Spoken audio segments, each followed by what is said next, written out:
কার্যক্রম নিষিদ্ধ থাকা আওয়ামী লীগের প্রতীক নৌকাকে কেন আবারও শিডিউলভুক্ত করার উদ্যোগ নেওয়া হয়েছে?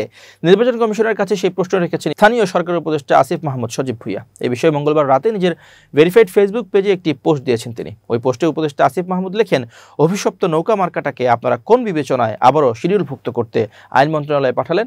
সাংবিধানিক প্রতিষ্ঠান হিসেবে এই গণ অভ্যুত্থানকে আপনারা জাস্ট বৃদ্ধাঙ্গুলি দেখালেন। কাদের এজেন্ডা বাস্তবায়ন করতে এবং কাদের দেওয়ার জন্য এই মার্কা রাখছেন আপনারা? পরাজিতদের স্বপ্নের রিফাইন্ড আওয়ামী লীগকে তাদের মার্কা ফিরিয়ে দিতে চান। বাংলাদেশের একজন নাগরিক হিসেবে নির্বাচন কমিশনের প্রতি প্রশ্ন রইল। পোস্টের মন্তব্যের ঘরে আসিফ লেখেন, আমি সরকারে বসে সাংবিধানিক প্রতিষ্ঠানকে প্রশ্ন করছি। নির্বাচন কমিশন সরকারি প্রতিষ্ঠান না। নির্বাচন কমিশনকে প্রশ্ন করার এখতিয়ার সরকারের একজন উপদেষ্টার নাই। রাষ্ট্রের একজন নাগরিক হিসেবে প্রশ্ন করছি, ছাত্র জনতার অভ্যুত্থানে গত বছরের ৫ আগস্ট আওয়ামী লীগ সরকারের পতন হয়। গত ১২ মে আওয়ামী লীগ ও এর সব অঙ্গ সংগঠন, সহযোগী সংগঠন ও ভাতৃপ্রতিম সংগঠনের নেতাকর্মীদের আন্তর্জাতিক অপরাধ ট্রাইব্যুনালে বিচার কাজ সম্পন্ন না হওয়া পর্যন্ত এসব সংগঠনের যাবতীয় কার্যক্রম নিষিদ্ধ করে অন্তর্বর্তী সরকার। একই সঙ্গে রাজনৈতিক দল হিসেবে আওয়ামী লীগের নিবন্ধন স্থগিত করে নির্বাচন কমিশন।